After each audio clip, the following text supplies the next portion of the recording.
Hello and welcome to the first video of 2022 from Ginger Travelling the Coffee Cup that's not in Manchester. We're in the Midlands, more specifically Coventry, to come and have a look at their transport museum. Do hope we can join me, I do hope we enjoy it.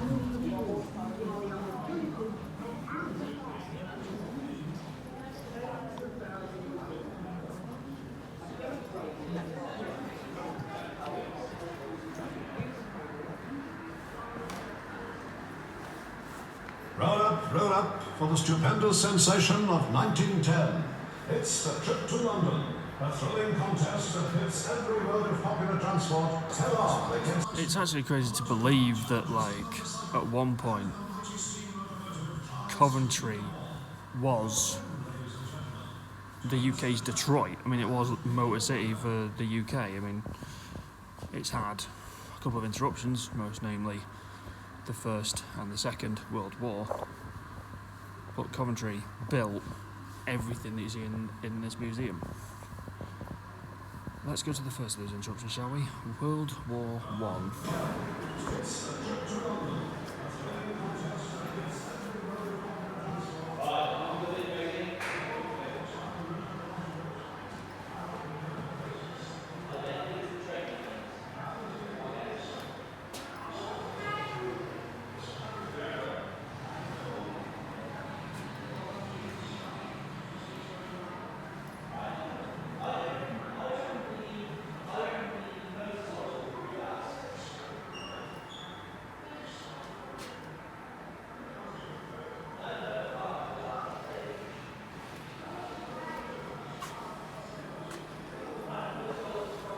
With World War One over, Coventry could get back to doing what it did best, building things. This room's pretty spectacular. I mean, the first exhibit I'm going to show you is, do you know, like, people who have cars who watch this channel, you just take for granted that you just put your key in the ignition, you turn the key and whack, it just starts working. Well, imagine having to do this every morning. Imagine having to turn that in one of those. So you look at all the cars at the bottom, they all have the same spin. So instead of turning a key like we do in 2022, you have to basically get out your car, spin that, and get back in. The ignition key really was a blessing, wasn't it?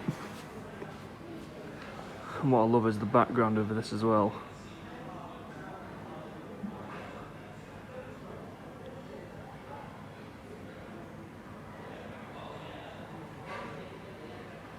Could you imagine buying a car brand new for that price? That'd be pretty special if you could. I think in these days now, you'd probably miss nearly everything, so we can all dream, can't we? Just look at these cars. Some of the motorcycles as well, but look at some of these cars.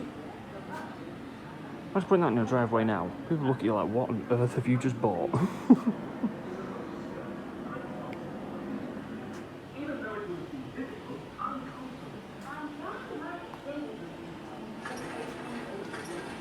$1,500 of this type of car, the Swift Tourer, were made in 1923.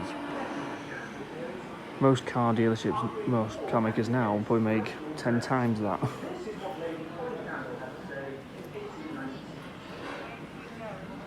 That was made in Lower Ford Street in Coventry in 1925. Check that engine out. I mean, this museum's brilliant. I mean, look at it's not just the display of the bikes and the cars, it's like the whole back. I mean, look, get like a shop front.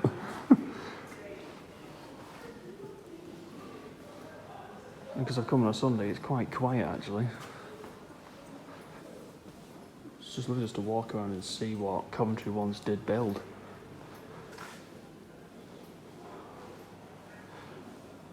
Imagine walking down a street in Coventry and seeing those three cars parked up now.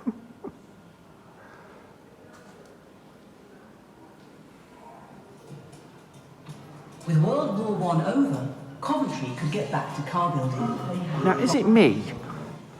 Or does this Jaguar look suspiciously like the car that you see Cruella de Vil drive in 101 Dalmatians?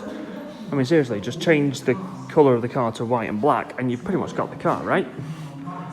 And that is a 1935 SS Jaguar. Wasn't very good to work on either. Production line hands just didn't earn slaves and skilled craftsmen like coach builders. On the upside, cars got cheaper. So Britain is churning cars out like never before. We're doing really well at it. And then, in 1939, the Second World War happened. Now, what made the Second World War different to the First World War was planes and bombing happened. And, you know, you can't just decide where you're going to bomb, you're going to plan. And the Luftwaffe planned bombing raids on most English or British cities, and that's now known as the Blitzkrieg. Now, if you're just a normal everyday civilian, how are you going to know what plane is British and what plane is German? Well, after all, here is actually how we did it. Well, this is an interactive experience that you can do. But there's the British bombers. And there's the Germans. Now this has got to be a first for me. How many museums have an area where you can experience the Blitz? Especially in a transport museum. Coventry does. Might get a little bit loud.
End of the exhibit, we've got Field Marshal Montgomery's victory car.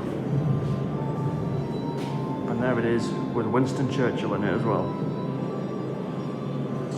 And now, after the Second World War, Coventry once again began to start building more cars. However, the years since the war haven't all been so good for Coventry's car making industry, especially British car making industry. So what we're going to do now is we're going to actually start with these cars here and make our way that way, and you will notice that it gets a bit different because at the minute it all looks rosy, you know, we're rebuilding Coventry and everything like that, but slowly but surely the British car industry fell into disrepair.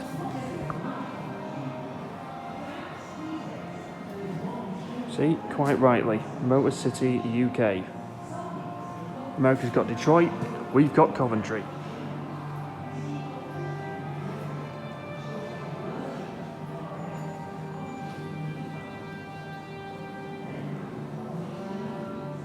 All these cars came off production lines around this museum.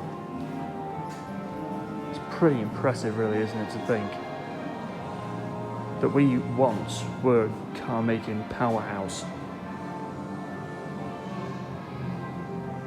There's a Hillman, Singer Gazelle, 1945. and Armstrong Siddeley. Now, what you're about to see is the sudden change in Britain's car building. We're going to start off in a nice, tranquil area, but end with strikes, picket signs, and Britain's car industry slowly dying.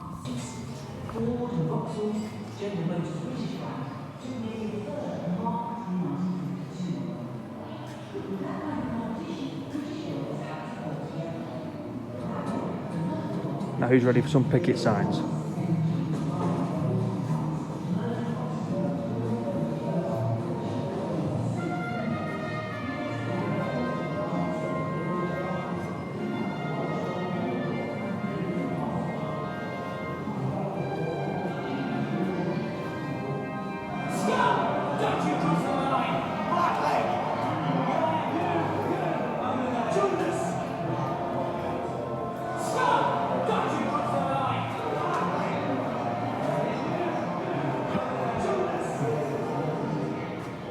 That's quite a brilliant interactive. As soon as you walk across the line, they start saying, "Stop, don't cross the line."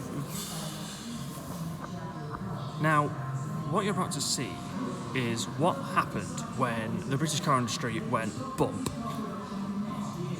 The Europeans turned up, and one car maker in particular made Coventry home. It's probably one of the two biggest French car makers. It's not Renault. It's Peugeot. And that was the car that was basically mass produced, and it's one of Peugeot's top 3 best-selling cars in the UK. And no, I can't tell who used to own that car, can you? Today, over 1,000 jobs are being lost at Massey Ferguson's Coventry plant. A sad day for the city. Now, when you think of iconic British things, you'd think of, I don't know, Buckingham Palace, Big Ben, the Route Master Bus. But there's one that I think is even more synonymous with Britain. It's the good old London taxi, or as it should be known, the Hackney Carriage. And there's one there. The 2014 version, probably the one you see most of all on Britain's roads right now. And actually inside there, they actually take you on a car journey around where all the old like the offices at Standard Drive, which used to stand here in Canada. car factories used to be. And just to prove it, there's the Hackney Carriage's sign now. Now, Coventry didn't just build cars or taxis. They also built for working people, such as the police and Royal Mail. I mean, look at the size of this bad boy.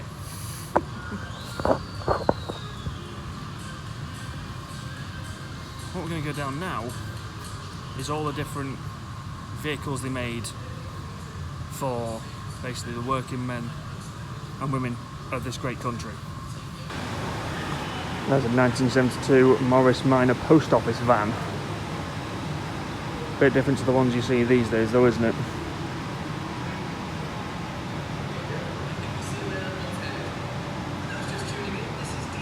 Police are definitely covered. Police telephone box, riot police, and a police car.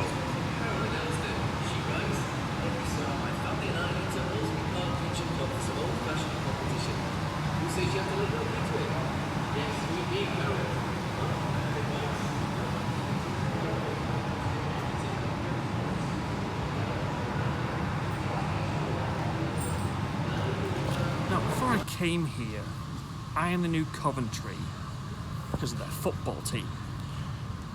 And in 1987, Coventry won the FA Cup. The only reason I didn't look up is because there's a massive bus with the year on the side. And that is the actual bus that Coventry City used to parade the FA Cup. For the football club, I think, yeah, that is the last time they actually won a major piece of silverware, unfortunately. Financial difficulties impacted them, and they've had to move around quite a lot recently, so hopefully one day the mighty Coventry City will be back in the Premier League. Coventry wasn't just the home of building of cars and bikes. No. They also built Massey Ferguson tractors. Now, the reason I know that's Massey Ferguson without even looking at it is because I remember my family actually worked for their plant in Trafford Park, so Massey Ferguson were, at one point, a really big employer of the British workforce, and these are just a selection of the ones that they built. I don't mean to sound horrible saying this. What happened to this country? Seriously, we went from building loads and loads of thousands and thousands of our own cars to building cars for Europe and Japan. It's sad, really. Yeah, it really is quite sad when you think about it. You go from building Morris's, Daimlers, yeah, the good old Morris Marina, we all know that. So building, well, what do we build that's our own now?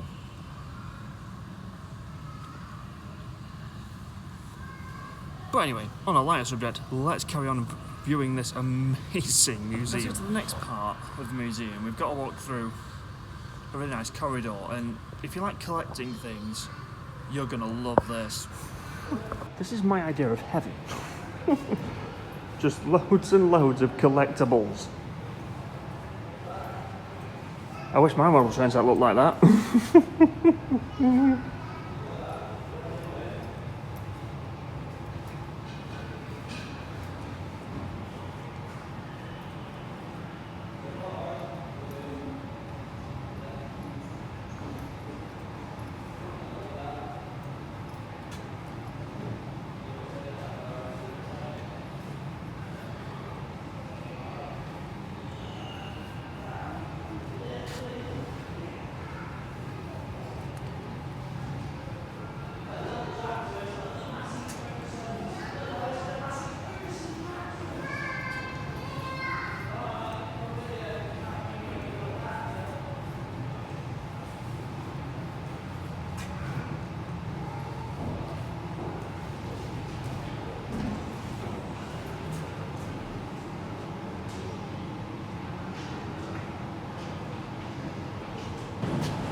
Now, doesn't that look very similar to Jaguar's supercar?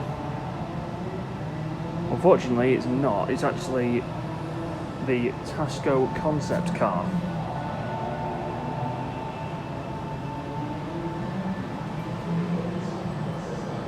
And it was shown at the 1991 Frankfurt Motor Show. And it was built in Coventry. So even a year before my birth, Coventry was still making cars. I mean, that is just an impressive looking shape. Speaking of Jaguar, one of my favourite British car marques, the next part of the museum is actually dedicated to them. Let's go and have a look at some beautiful, beautiful British cars.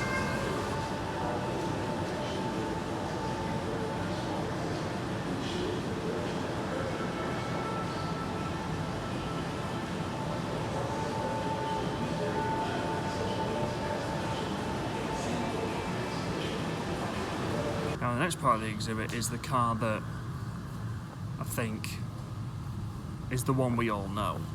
You say the main name of the car and you're like, yep, Jaguar. It is, of course, the bewitchingly beautiful E-Type Jag. I mean, that is just an amazing looking car. How about I get out of the way and we can all enjoy this amazing car? Just look at that. I want one of those on my drive now. And if you actually look, it's left-hand drive.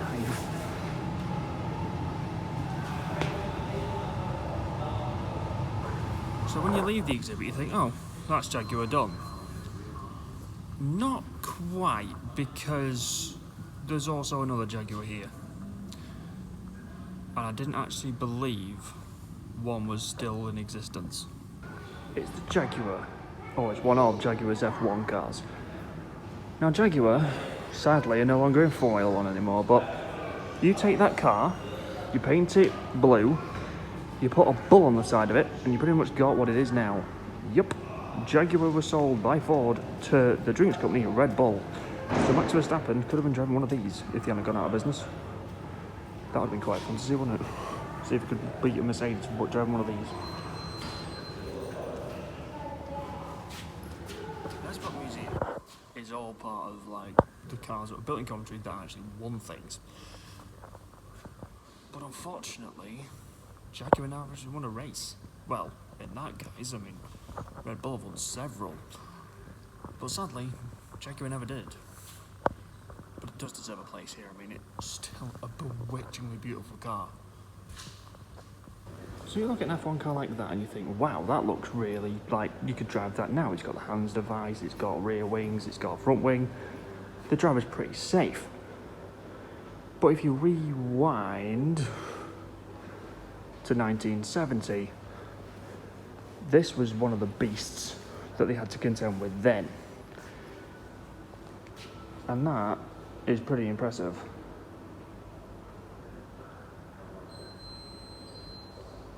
And that was built, or developed, with a four-wheel drive system which was designed by Mr. Harry Ferguson, who pioneered a massive Ferguson tractor. So just because you're really good at tractors doesn't mean you can't have your hand in a four-wheel drive system on a racing car like that. But yeah, could you imagine like any accident that you have or you see in Formula 1 these days? Imagine being exposed. No wonder the mortality rate back then was so high.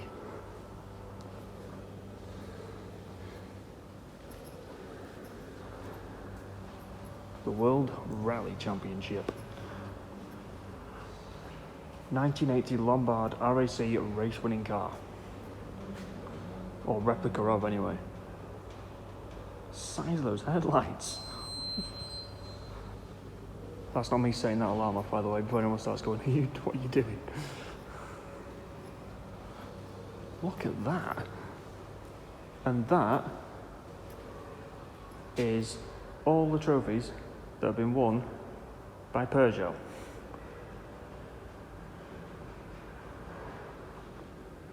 It's basically all the ones that would come under the Peugeot banner today, such as Hillman, Humber, Singer and Sunbeam,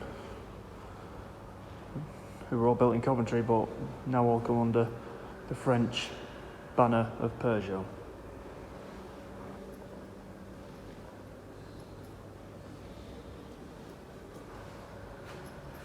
That's quite funny as well. We've gone from riding a penny farthing to a proper Tour de France bike. Another Peugeot one as well. If anyone from Peugeot watches this, seriously, can you sponsor this museum? So much Peugeot stuff in here, it's brilliant to just have a look at. Now we've seen cars that go fast. We've seen bikes that go fast. We've seen F1 cars. But who wants to see things that go that little bit faster? Like a car that could set, I don't know, a land speed record. Now before we get to see some cars, I'm going to show you a wall chart that basically gives you a breakdown as to how fast things are. It is quite frightening. So there's the fastest man in the world. On two legs. There's the fastest land animal. A motorcycle. Peregrine Falcon, 200 miles an hour. F1 car, back in the day. Hennessy Venom GT. I've not seen one of those in the flesh, I'd love to. Eurocopter, 293.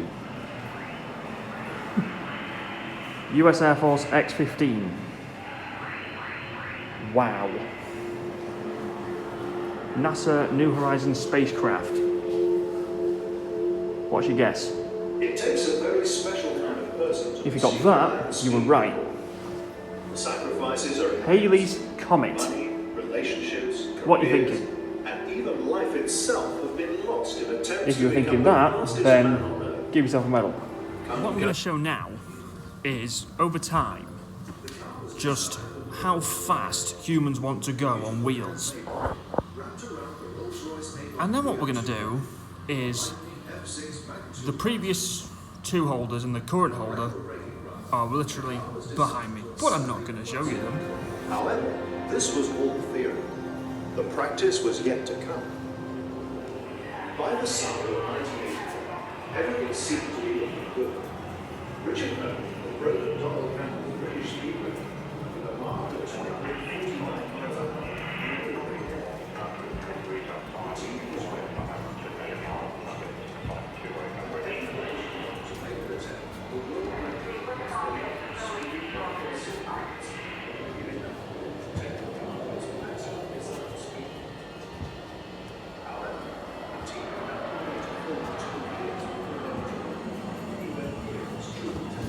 So in 1970, the land speed record was 630 miles an hour, .388. So coming in 1983, at a speed of just your average 633 miles an hour, .468, was thrust 2. Now remember when I said it's actually here? Look at this. Yup, that is thrust 2. The previous holder of the land speed record. Doesn't it look beautiful? In its browny goldy colour. And there's the business end of the beast. The rocket, the jet engine. But then, that's not fast enough, is it? No, of course not. So in 1997, this man, Andy Green, decides, what the hell, let's go even faster. So he sets a record of 763.035 miles an hour in his craft that was called Thrust SCC. Well, guess what? It's here too. I mean, before I show you it by itself, look at that.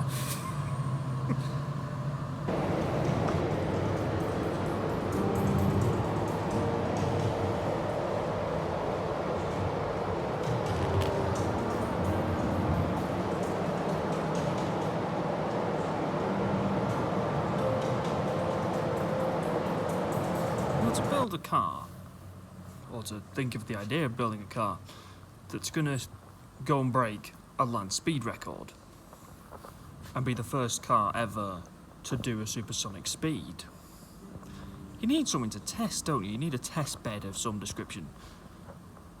So guess what they used? Nope. They didn't use another supersonic car.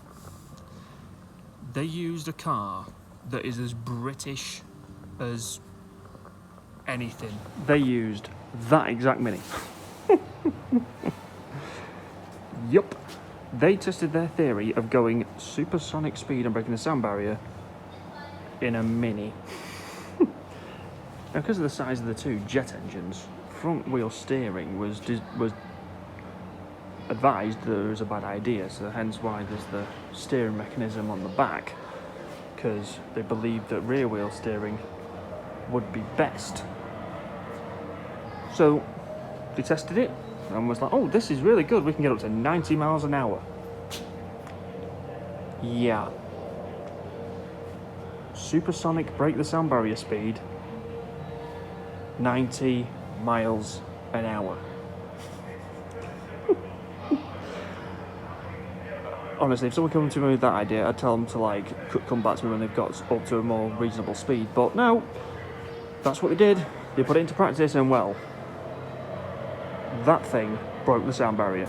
Now Andy Green set the record in that beast, but he wants to beat his own record. Well, the one he's trying to beat the record in, it's done a run. It didn't reach the land speed record though. It's built to do over 1,000 miles an hour. But because of funding, it's here. The Bloodhound SSC. It's an amazing machine, but because of funding, it may never run again.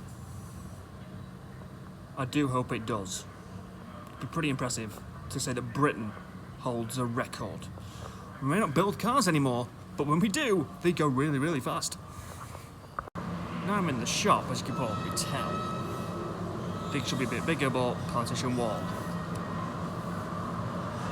But it's like it's staring at me like I'm following you.